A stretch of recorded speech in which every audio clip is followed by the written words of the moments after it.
Nelson Breve Dias tem 48 anos. É diretor-presidente da EBC, Empresa Brasil de Comunicação. Assumiu o cargo em novembro de 2011, substituindo Tereza Cruvinel. Nelson é jornalista formado pela USP. No governo Lula, foi secretário de imprensa da Presidência da República. Foi também assessor de imprensa do então deputado José Dirceu. Antes de se tornar assessor, Nelson fez carreira como jornalista de política e economia em Brasília. Trabalhou para veículos como as rádios Eldorado e CBN, a Agência Estado e o Jornal do Brasil.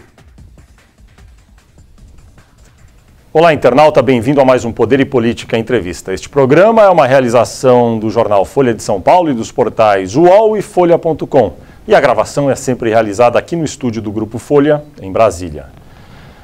O entrevistado deste programa é o diretor-presidente da EBC, Empresa Brasil de Comunicação, Nelson Breve. Nelson, muito obrigado por aceitar o convite. Eu começo perguntando, com quase cerca de 4 anos de existência, a EBC conseguiu cumprir a missão de produzir uma política pública, empresa pública de comunicação com independência editorial? Posso dizer que a gente está vivendo um processo ainda, Fernando, porque recentemente veio um consultor da Unesco, no ano passado aqui, quando foi feita uma pergunta semelhante a essa para ele, ele disse, olha, o problema é o seguinte, as TVs públicas na Europa e em outros países, elas começaram antes das TVs privadas. Vocês aqui estão começando com 50, 60 anos depois das TVs privadas. E esse aqui não é um projeto para 3, 5 anos. Esse é um projeto para 15, 20 anos para ele se consolidar.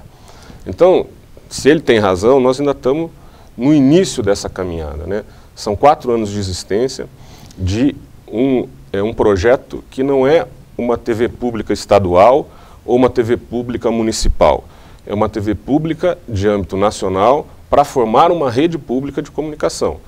Com independência, sim, porque a independência, a lei nos deu, a independência editorial, e temos dependência, sim, que é a dependência orçamentária do Tesouro Nacional, que é um objetivo que nós estamos com um planejamento estratégico em andamento, começou tem mais ou menos um mês, Fundação Dom Cabral que está nos apoiando, olhando um horizonte de 10 anos. Para olhar um horizonte de 10 anos, nós queremos ver se colocamos como objetivo estratégico a independência, inclusive financeira. Do ponto de vista da sustentação financeira, a EBC é dependente, obviamente, é uma empresa estatal do governo federal, do orçamento federal. Quanto seria possível imaginar que uma empresa como a EBC poderia produzir e gerar de recursos próprios, vendendo os seus serviços, não para o governo, mas também para a iniciativa privada? Isso é possível? Eu considero possível. Desde que ela seja reestruturada, pensada, tenha flexibilidade de contratação, porque também você prestar um serviço, hoje nós somos obrigados a fazer concurso público. Então, numa época eu tenho muito serviço, tem que ficar contratando funcionário, funcionário público. Depois se diminui e perco um contrato ou outro, a minha dificuldade de julgamento é muito grande. Então, o que existe é o seguinte, é preciso que ela tenha essas condições. E não só na prestação de serviço, mas na captação. Nós produzimos conteúdo de qualidade, entendeu? Nós acreditamos que temos condições de captar muito mais do que nós estamos captando hoje. E temos também uma contribuição, que hoje ela não chega à EBC, porque é um recurso, foi criada na lei, contribuição de fomento à comunicação pública, é uma parcela do recurso do Fistel, dos recursos do Fistel, que as companhias de comunicação pagam, e que há um recurso na Justiça e está sendo depositado em juízo, portanto a gente não tem acesso a esse recurso. Então, há a possibilidade sim dela ter, com planejamento, com gestão responsável, ela tem condições de ser independente do Tesouro Nacional, sim. Eu tenho convicção disso. O que é captação? Quando você fala captação, é o que exatamente? Porque é o seguinte, é apoio cultural a programas, publicidade institucional e de empresas ou de governos, etc. E tem um terceiro que não me lembro uma outra fatia, mas uma nomenclatura, mas dentro desse espírito de patrocinar os conteúdos da televisão e das rádios da EBC. A legislação hoje ainda proíbe que emissoras públicas tenham comerciais como tem as emissoras privadas. Elas só podem ter os patrocínios e os apoios, é isso? É só, porque a gente não pode fazer propaganda comercial. Esse é o único tipo de publicidade que a gente não pode ter. Coisas que sejam para vender, estimular as pessoas a comprar coisas. Agora, a marca, né, de uma empresa ou de uma organização, de uma instituição, essa marca nós podemos, a nossa lei permite, e também não só a nossa lei hoje. Se venda o hoje. espaço ali de veiculação para cobrar por essa veiculação. Patrocínio é o nome que eu patrocínio. Ótimo. Nos últimos 3 anos, eu estava olhando aqui, receita própria no quadro que foi produzido aí pela EBC, 2009 foram 33,9 milhões, em 2010 42,8 milhões, e em 2011, receita própria, 57 milhões. Agora, essas receitas próprias, em geral, elas são receitas na grande maioria dos casos aqui, pelo que eu estou vendo, de serviços que foram prestados ao próprio governo, é isso? Aí não está a captação, que a captação entra no orçamento da SERP, não entra como receita própria nossa, via a Associação Roquete Pinto. Aí o que está incluído? Publicidade legal, né? A lei diz que toda publicidade que qualquer órgão público faça, aquela publicidade que é obrigatória, por exemplo, um concurso público, um edital, balanços que eles têm que publicar, a agência de publicidade que faz essa intermediação com os meios de comunicação era a Radiobras. Antigamente nós passamos a assumir essa função, a EBC que faz. Isso dá uma receita líquida, não dá para nem falar receita líquida, mas entre aquilo que se recebe e aquilo que se paga para os meios de comunicação, em torno de 20 milhões por ano. Então essa é uma receita que já existia antes da Radiobras e que passou, e ela é estável, não tem nos últimos anos ela não teve muita diferença. O que tem um acréscimo aí é realmente da prestação de serviço. Por quê? Antes a prestação de serviços era automática, a Radiobras era uma empresa do governo e entrava no orçamento. Quando separou a EBC, eu ainda estava no governo e eu fiz questão de ter um contrato de prestação de serviço para ter obrigações e responsabilidades. E que fosse transferidos os recursos, prestou o serviço, recebe, não prestou de acordo, não recebe. É uma relação profissional. E esse contrato só foi firmado em 2010. No final de 2010. Então é aí que começa a crescer mais a receita de prestação de serviços, porque o grosso da prestação de serviços hoje é a SECOM. Esse é o grosso. Por que ainda não houve uma expansão dos negócios? Dificuldade de pessoal e de você poder contratar pessoas com flexibilidade para executar um determinado serviço. No caso da Associação Cultural, Educativa lá, Roquete Pinto, que cuida, enfim, da produção e de várias emissoras aí para a EBC, são mais de 1.000 funcionários. A ideia era que em 3 anos, depois da fundação da EBC, essa associação, enfim, cessaria os seus serviços prestados e a EBC pudesse contratar os seus funcionários próprios. Isso não aconteceu, houve uma extensão de mais 2 anos. Quando termina esse prazo e esse prazo poderá ser cumprido na sua visão? Nós apresentamos uma proposta para prorrogar. A Presidência da República, a Casa Civil, nos pediu, e o Ministério do Planejamento também, porque é quem gere as empresas estatais, né? No nosso caso, a gente presta um serviço público, mas a EBC é uma empresa estatal. Então, o que nós acertamos com eles é um cronograma para que a gente, número 1, nós podemos aumentar o quadro da EBC por concurso público até um determinado limite para suprir esses serviços que hoje são prestados por esses funcionários até o limite financeiro do contrato de gestão. Portanto, tem que, no máximo, tem que empatar o custo financeiro que tem hoje para a gente absorver esses serviços. E no máximo, no prazo de 2 anos. E nós estamos sendo cobrados de ter um cronograma, ele vai ser acompanhado a cada 6 meses pela área que cuida das empresas estatais no governo. Ele vai ter um acompanhamento para que a gente preste contas de que nós estamos determinados a fazer isso. Temos negociado com a SERP isso, inclusive com o próprio Conselho de Administração da SERP, né? Assim, temos tido todo o apoio necessário para isso. Não é uma coisa fácil, porque nós estamos falando de funcionários que trabalham 30 anos prestando esse serviço público, principalmente aqueles no Rio de Janeiro, né? Então, não é uma coisa simples, mas nós vamos tratar com cuidado que isso deve ser tratado, mas da forma correta. Vamos fazer concurso, nós já temos um concurso, ele foi pensado para absorver primeiro funcionários temporários que a gente foi contratado, depois teve prorrogou, agora o prazo final que foi dado é 30 de junho, a gente tem que substituir esses funcionários temporários e precisamos também absorver já de cara, no primeiro semestre, uma fatia grande, eu não diria, mas uma boa fatia desses funcionários da Acerp por meio desse concurso que a gente já fez e está na fase final. E podemos até vir a fazer um novo concurso, já pensando num outro perfil de profissionais que são específicos desses do Rio de Janeiro. Nelson, hoje, qual é o principal gasto da EBC? É a folha de salários?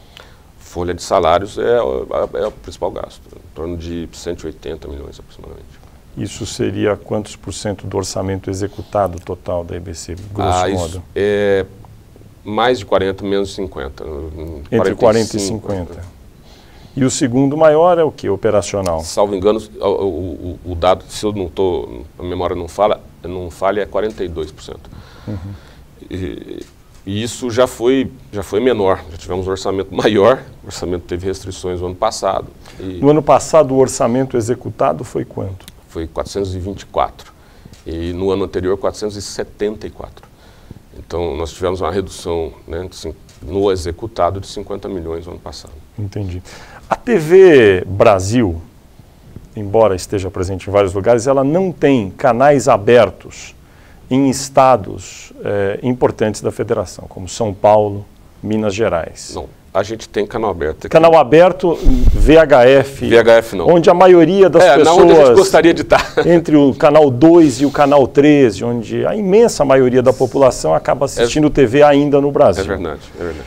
Nesses estados, enfim, é mais difícil o acesso da população à TV Brasil. Por que existe isso? Existe pretensão da TV Brasil de ter esse tipo de acesso no dial da TV ou não? Acho que agora, assim, a gente tem que pensar muito na TV digital. A TV digital vai toda para o HF, né? Então, se a gente for pensar para frente, isso não é uma diferença muito grande. Mas, ao mesmo tempo, você tem que, assim, nós somos cobrados diariamente para a gente ter mais audiência. E, evidentemente, que esse é o segmento da TV aberta onde tem maior audiência, porque até você chegar no canal 61, 62, né, o telespectador já parou muitas vezes. Exato, é por isso que eu ia perguntar, por conta dessa discussão sobre a audiência, que se fala muito que a TV Brasil tem uma audiência muito baixa, depois de alguns anos já de existência, e não consegue melhorar esse percentual de audiência. Aí tem vários fatores, desde a própria divulgação, que, né, não houve uma grande divulgação, a população não tem muito conhecimento, né, da própria programação, o que tem, como vai ser, que precisa melhorar, até a questão de sinal e essa questão que você fala da dificuldade da gente estar no VHF. Em São Paulo, por exemplo, não tem espectro no VHF para a gente entrar, está tudo tomado, né? No caso da audiência, por exemplo, há um investimento grande da EBC nos seus produtos jornalísticos. Há um telejornal. Qual é a resposta em termos de audiência para os produtos jornalísticos da EBC? Não, eu até diria que os produtos jornalísticos, o investimento é menor. O maior investimento nosso são nos produtos culturais e educativos, né, que são desde dos programas que nós fazemos e tal. Agora, se a gente for pensar em retorno, ou seja, hoje nós estamos fazendo um investimento ainda. Um investimento. O jornalista sabe a credibilidade, você sabe quanto demorou para você chegar até a credibilidade que você tem, quanto lá no início, quando você era foca. Nós somos os focas do jornalismo hoje, estamos começando há 4 anos. Então, jornalismo é credibilidade, você tem que ir construindo a credibilidade ao longo do tempo. E televisão, você tem que cativar, surpreender e depois fidelizar. Isso é um processo longo. Né, assim, a TV Globo demorou para chegar onde ela chegou. Então, portanto, o que eu quero dizer é o seguinte, é um processo, nós estamos fazendo um investimento que é um investimento na credibilidade, estamos procurando fazer um jornalismo equilibrado, um jornalismo correto, sem partidarismo, sem exageros de lado a lado, portanto... É esse o investimento que a gente está fazendo.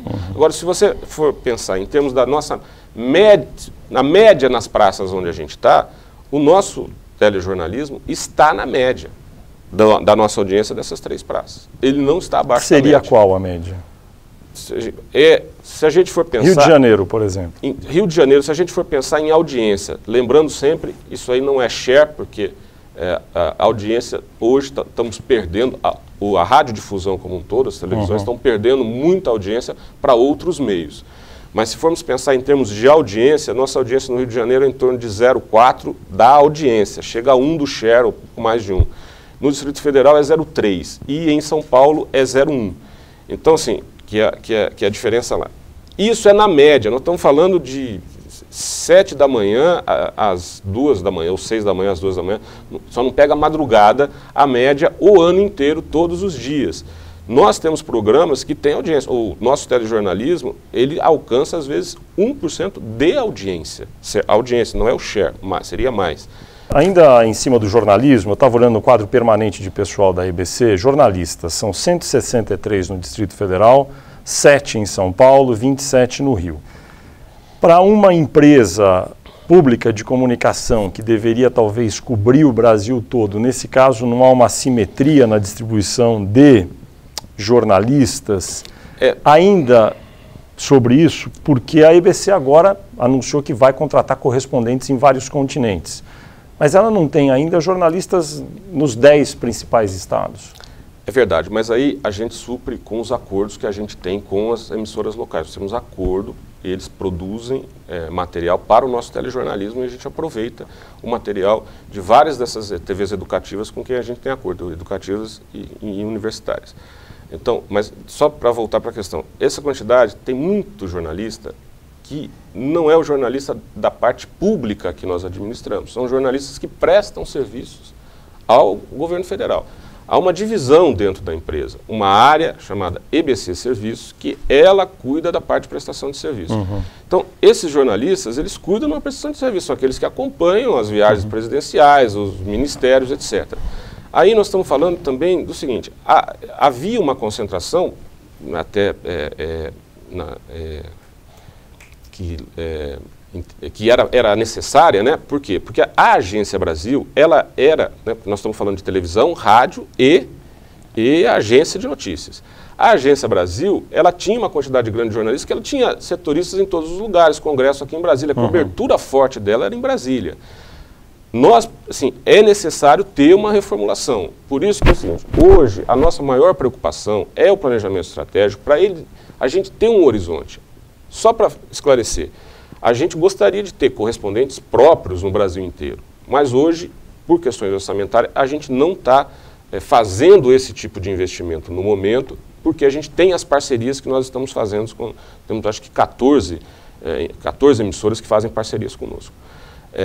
Que nos dão conteúdo para o nosso telejornalismo. Às vezes não é aproveitado, tem problema de qualidade, tem várias outras questões, mas eles nos fornecem... Não seria melhor priorizar, talvez, melhorar um pouco a cobertura nacional para depois partir para a internacional? Não, eu até concordo com você, mas o que aconteceu é que havia 2 lugares que era importante ter, até porque fazem parte da nossa missão, que é a América Latina, uma correspondente na Argentina, e era a África. A África era uma coisa muito simbólica.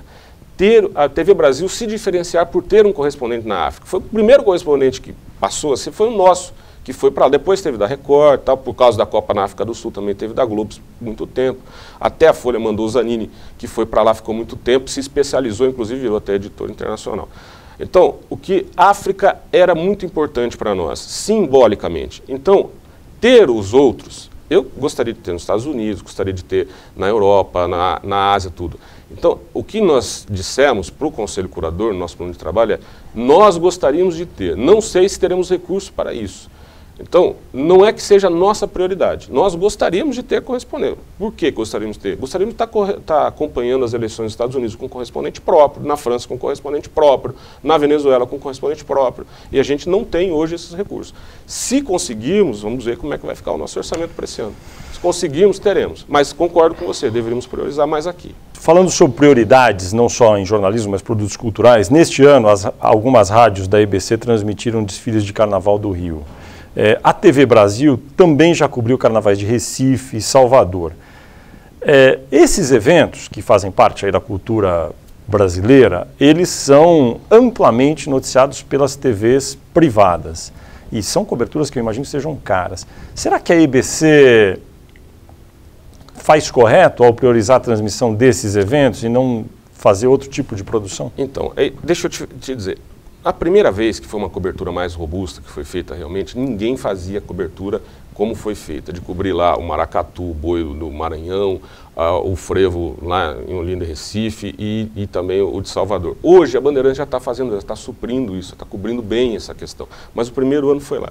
Nós estamos realmente pensando, depois não teve mais uma grande cobertura. A gente tem parcerias com a TV Educativa da Bahia, né, por exemplo, que é nossa parceira, e eventualmente a gente manda um carro de som e tal, e alguma equipe que vai lá para fazer flashes do carnaval, a cobertura de flash do carnaval. Não é mais aquela cobertura de fazer as transmissões.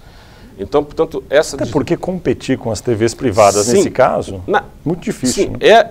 Não era para competir, era um produto diferencial que a gente estava passando para todo o Brasil, de carnavais que nem sempre apareciam em todo o Brasil, porque havia uma predominância da cobertura dos carnavais de São Paulo e do Rio.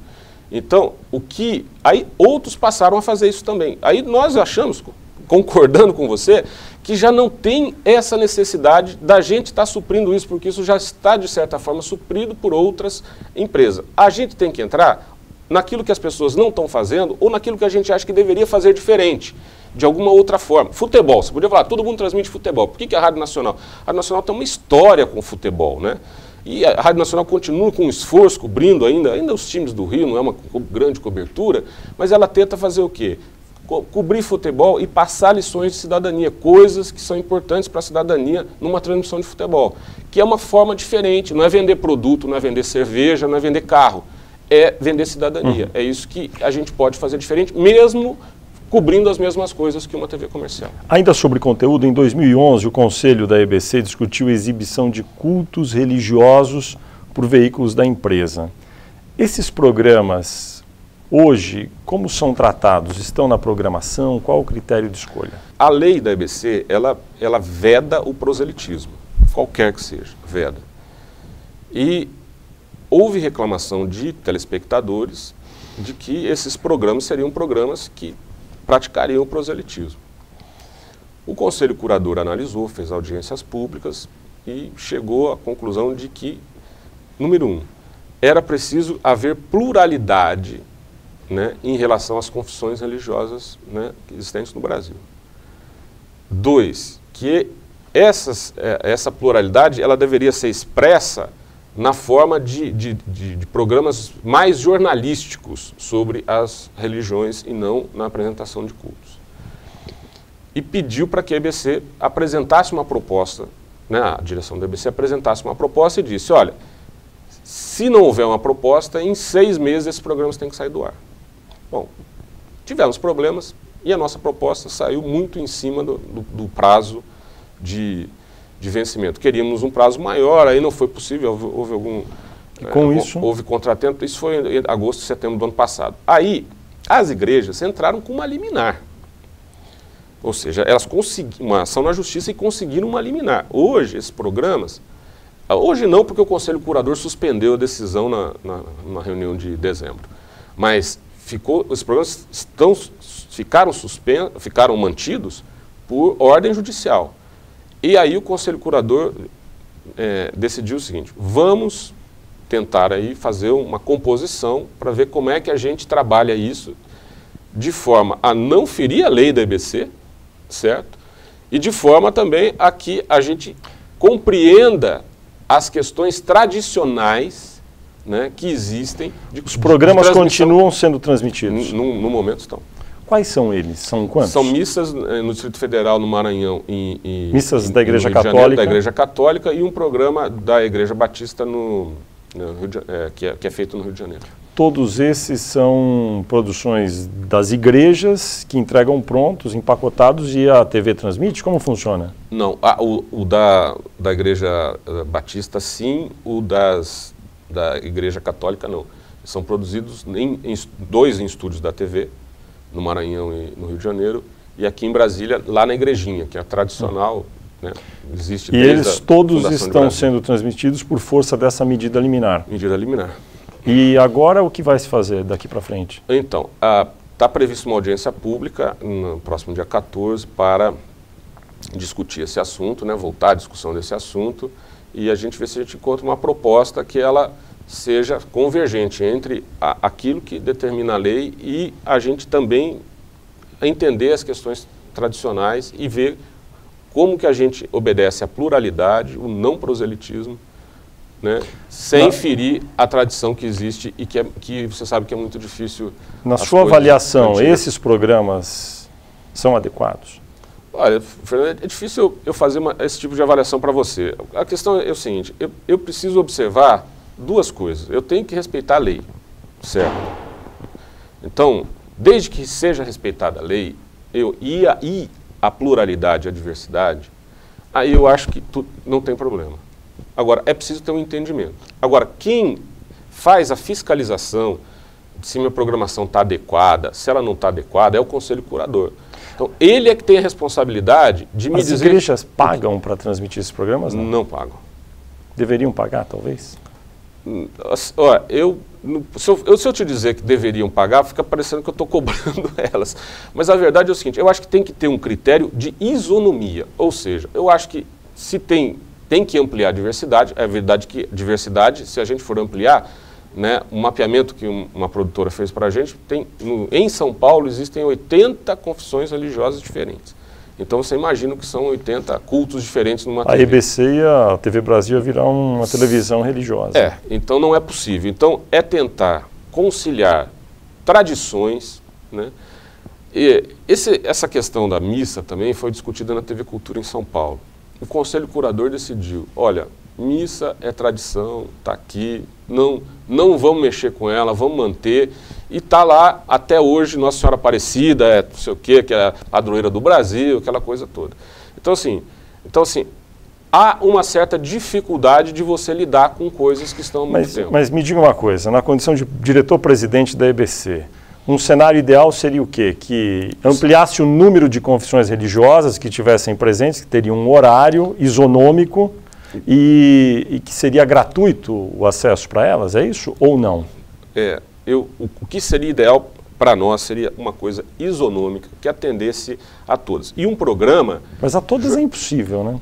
Sim, mas eu posso não atender igualmente, mas na proporcionalidade demográfica, né, brasileira, de acordo com a proporcionalidade das religiões. Eu posso dizer que eu tenho um programa semanal, a outra pode ser quinzenal, ou pode ser um rodízio, etc. Mas seria muito importante eu ter um programa que falasse das confissões religiosas, colocasse as questões, contasse a história das religiões, que fosse um programa mais documental jornalístico. Então, eu acho que isso prestaria um serviço público, assim,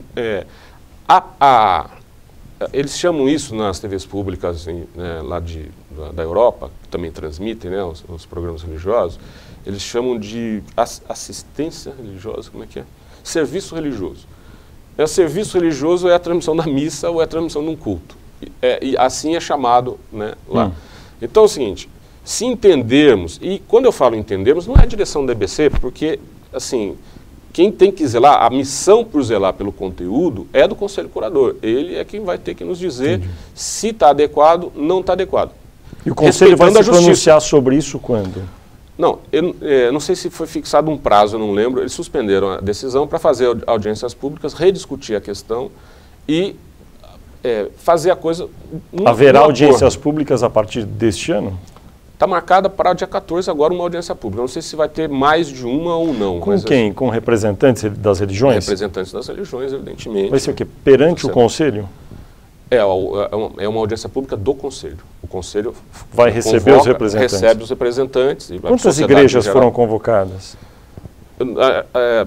Não fizemos a convocação ainda, mas todas.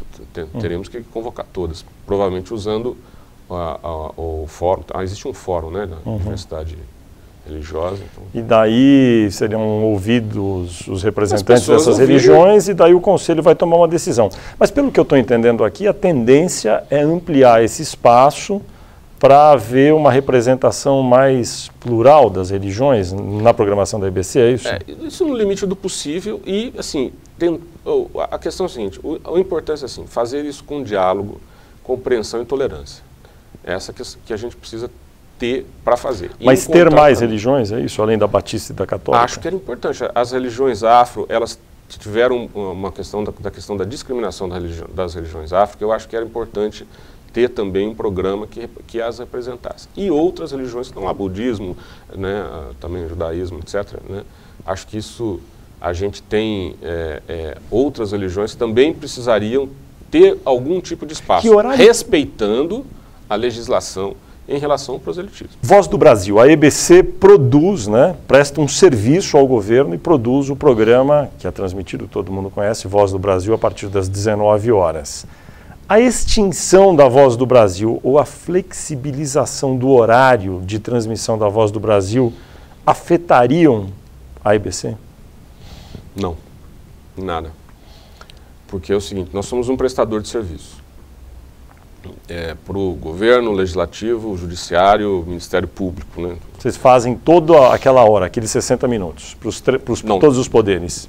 Tem uns que vêm pronto dos poderes, né? Tá. Assim, a gente faz do Poder Executivo, os demais vêm prontos, aí é feita, né, a edição e a gente faz a transmissão, né, porque em cadeia.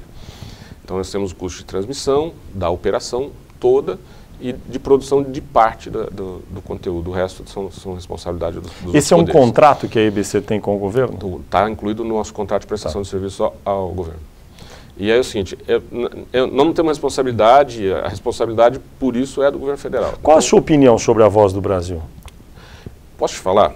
Eu vou contar uma história. Eu trabalhei na Rádio Eldorado no momento que a Rádio Eldorado, que era, né, o Grupo Estado de São Paulo, ela fazia uma campanha contra a Voz do Brasil. Num determinado momento, nos pediram para fazer uma enquete. Nós fomos na Avenida Paulista, na Faria Lima. E a gente achava que lá em São Paulo, Avenida Paulista, Avenida Faria Lima, ia ser esmagadoramente contrário. Deu meio a meio. Num grande centro, as pessoas, metade a favor da obrigatoriedade da Voz do Brasil. E se você for para o interior, as pessoas mais ainda, é uma tradição. É uma coisa que há muito tempo existe e as pessoas estão acostumadas. Houve um momento que você teve, digamos assim, mais propaganda propriamente do que informação. Hoje, se você ouvir a Voz do Brasil, é muita informação que existe. E, assim, e pluralidade, porque quando tem o espaço do poder legislativo, você vê que está lá a pluralidade de opiniões. Então, assim, isso que eu acho que é relevante, é importante para população, a gente tem que perguntar para a população. Seria o caso de já flexibilizar o horário de transmissão, pelo menos? Há um projeto em discussão no Congresso Nacional, e assim, até onde eu sei, assim, acho que em alguns casos é relevante a flexibilização, porque tem horário... Há uma discussão que é o seguinte, tem um horário que é ruim por conta da prestação de serviço hoje nos grandes centros urbanos, a questão do trânsito, enchentes, etc. e tal, relevância. Agora também há interesse comercial de né, passar futebol, sei lá, coisas, né, interesse de você ter... Não é só comercial, as pessoas também querem ter acesso ao futebol nesse horário. Também é um tipo de informação, não é só o interesse comercial, não é? Assim, eu acho que você pode ter razão, mas eu quero dizer, o que eu estou querendo dizer assim, tem duas coisas. Tem a prestação de serviço, tem uma luta pela prestação de serviço e tem uma luta pelo interesse comercial, que eu chamo, que você está dizendo, o interesse do cidadão, pode ser também que seja dele, mas acho que era importante perguntar para ele. Né? Eu até hoje, sinceramente, não vi nenhuma pesquisa de âmbito nacional perguntando para as pessoas se elas querem ou não a continuidade da Voz do Brasil como obrigatória. A EBC, por meio dos seus veículos, noticiou as recentes quedas de ministros no governo da presidente Dilma Rousseff, como várias emissoras, enfim, veículos, jornais noticiaram. Mas não há notícia até agora de que o departamento de jornalismo da EBC tenha feito alguma grande investigação a respeito da administração pública. A natureza do trabalho jornalístico da EBC impede que os seus jornalistas trabalhem nesse tipo de investigação?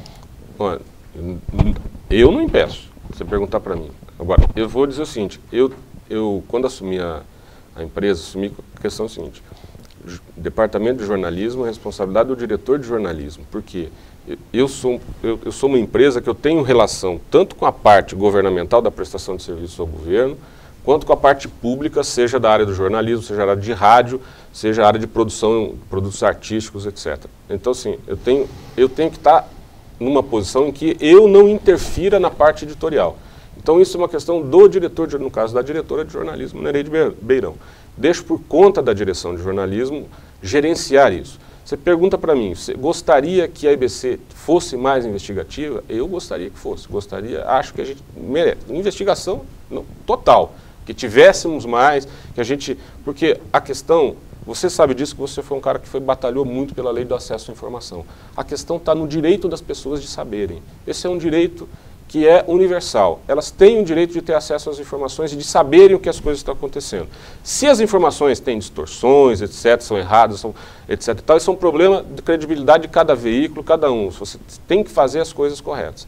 Agora, assim, eu acho que é um processo de construção da confiança. A gente precisa, estamos construindo uma empresa, ela tem passos a serem dados e acho que se eu puder sonhar um dia, eu sonho um dia uma empresa que possa fazer aqui no Brasil o que a BBC faz na Inglaterra, o que a PBS faz nos Estados Unidos. Por que a imagem da EBC ainda é a de uma emissora, rádio, etc., de jornalismo só chapa branca, na sua opinião? Eu acho que tem duas razões. Primeiro, porque é o histórico. Nós herdamos uma parte que era de uma emissora estatal, né, ou chapa branca, é apelidada. E herdamos uma parte que já fazia comunicação pública, que é a TVA do Rio, a TVA do Maranhão, já faziam, né, Rádio MEC e tal, comunicação pública. Então, nós estamos num processo de mudança cultural interna.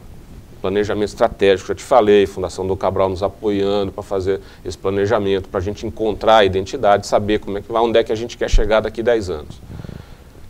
E temos uma área nossa que presta serviços ao governo. Então é o seguinte, eu gerencio ao mesmo tempo todo um complexo de comunicação pública, mas também gerencio a Voz do Brasil, no caso da transmissão da Voz do Brasil, gerencia a NBR, que é a TV do governo federal, que passa lá, tal, as coisas, que até presta um serviço público relevante para colocar ao vivo, né, sem edições, sem cortes, as solenidades, etc., as coisas do governo. Então, há um problema de identidade que precisa ser solucionado. O fato de ter vindo essa parte de prestação de serviços ao governo federal, entendia-se que era uma forma da EBC construir uma prestação de serviço e conseguir receita própria para ter independência, que ela prestasse. Eu tenho outros entes que eu tive com o presidente da Câmara Municipal de São Paulo semana passada. Ele quer que a gente opere a televisão deles. Ele é do PSD, entendeu? E daqui a pouco vai ter outro, de qualquer outro partido. Então, eu só não tenho condições hoje de assumir isso daí. Já outros governos já tiveram pedindo para a gente operar outro tipo de coisa. A gente só não tem a estrutura necessária hoje. No momento, se eu conseguir alcançar a estrutura de ter uma prestação de serviço, ter flexibilidade para contratar, etc. e tal, né, e gerenciar bem a prestação de serviço mais ampla e mais plural, eu acho que essa imagem ela vai ficar. Se eu não conseguir, eu acho que em determinado momento, essa parte que é estatal, ela deve ser devolvida ao Poder Executivo para que ele tenha uma estrutura de comunicação estatal e a parte pública tenha independência. Ou seja, se liberte dessa parte estatal e fique fazendo só a comunicação pública, e aí é mais fácil construir a imagem de comunicação pública e não estatal. Ou seja, enquanto estiver operando essa parte puramente estatal, vai ser difícil de se livrar da imagem. É mais difícil, é mais difícil. Num horizonte de anos, aí você imagina que quanto tempo vai ser necessário para que isso ocorra? Olha, vai depender do processo, Fernando. Se você disser o seguinte, eu sei que muita gente, assim, o próprio Conselho Curador, acha isso e o planejamento estratégico aponta isso, nas discussões que a gente está tendo ao longo desse mês, aponta isso como um dos grandes problemas que a gente tem para enfrentar nos próximos anos. Eu espero que a gente consiga vencer isso, seja de um lado, ou conseguindo a flexibilidade, porque assim, eu tive com o João Sayad também da TV Cultura, estamos querendo fazer parcerias, programas juntos. Então no momento que eu consiga fazer parcerias com uma TV como a Cultura, que hoje, né, administrada né, tem conselho curador, tem independência como nós, etc. e tal, mas tem um vínculo com um governo, né, que é governado por um partido que está na oposição ao governo federal. No momento que você consiga transitar de forma mais plural, ampliando o seu serviço para outras áreas, eu acho que você pode ser entendido como um serviço público que você presta, mesmo fazendo comunicação estatal, mas para diversos governos de diversos partidos. Nelson Breve, muito obrigado por sua entrevista. Eu que agradeço.